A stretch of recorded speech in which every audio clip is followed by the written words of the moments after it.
Hi guys, welcome to the Business Book Club. So today we're going to be looking at The Power of Habit.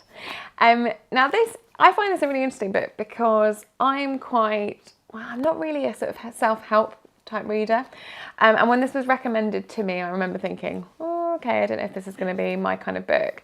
It was recommended to me by a friend from university who runs a really successful business of his own.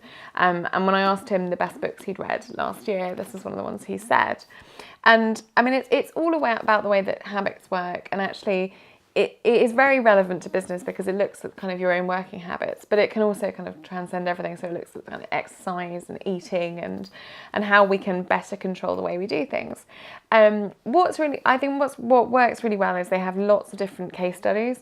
So for example, they talk about the way to change a habit is by looking at what the cue is that creates you to do that habit. And they look at how that's been used in advertising. So for example, to sell toothpaste, for years people were saying, oh, you want a nice brighter smile, and it wasn't actually increasing sales of toothpaste. People weren't brushing their teeth. They actually look at the way that actually one advert made a cultural change and got people brushing their teeth. So toothpaste had existed and people weren't doing it morning and night. And the cue is running your tongue over your teeth and realising you've got fuzzy teeth, basically. That idea that made me just do that right now. That idea that if you get people thinking about it and then when they run it, they're like, oh, my mouth feels a bit dirty, now I need to go and brush my teeth.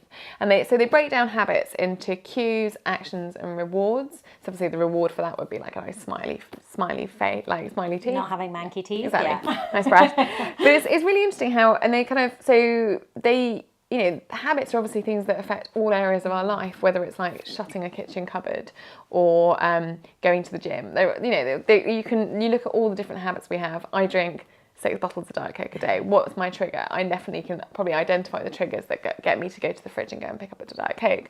So you can apply them to all areas of your life, but you can also apply them to business, which I think was really interesting. It's an active book that you're encouraged to look at certain triggers if you're trying to change a habit. There are ways of doing it.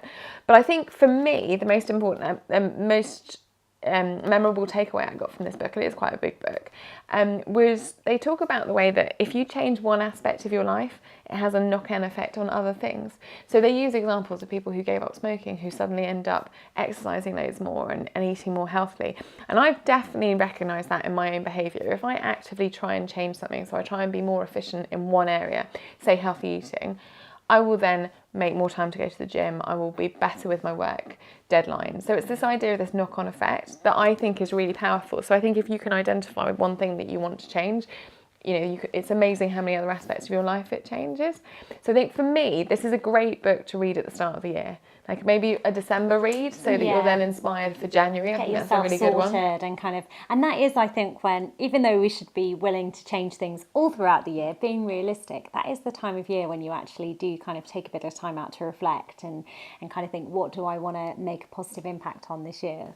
Well, and I think the great thing about this is it does give you the tools for that. So if you've identified the things that you want to establish as New Year's resolutions, but you haven't necessarily worked out the best way to do that, I think if you can think about them in a different way rather than I just want to lose weight, thinking, okay, actually, what prompts me to, I know I overeat at certain times of the day, what's causing me to overeat, how can I change that cue, how can I tackle that cue?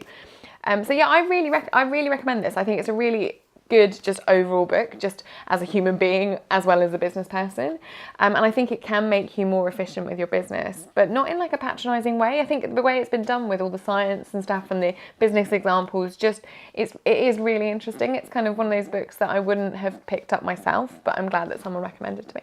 Especially because I think that so many of us have issues with productivity, and I work from home as you do, and definitely I can, even just as you're saying that, I'm thinking of different things that I have where I suddenly need to get up and just go and wander around, and there's all these different cues and I waste so much time throughout the day. So a book like this sounds like it will help me just kind of recognise it and make a change, because often we don't even think about these things, and it's only when you stop and really think about it. So I probably need it to sort out my productivity and make sure I get more stuff done in less time. and like you said, we all have limited time, and so I think you have to be careful about which books you are spending reading. It's one of the reasons we do Business Book Club, is we want to tell you which ones to spend time on. I would say this is one where you won't feel like it's a waste of your time reading it. I think if you can invest, a couple of days to reading this book at the start of the year maybe, you will see the rewards throughout the rest of the year. Enjoy it.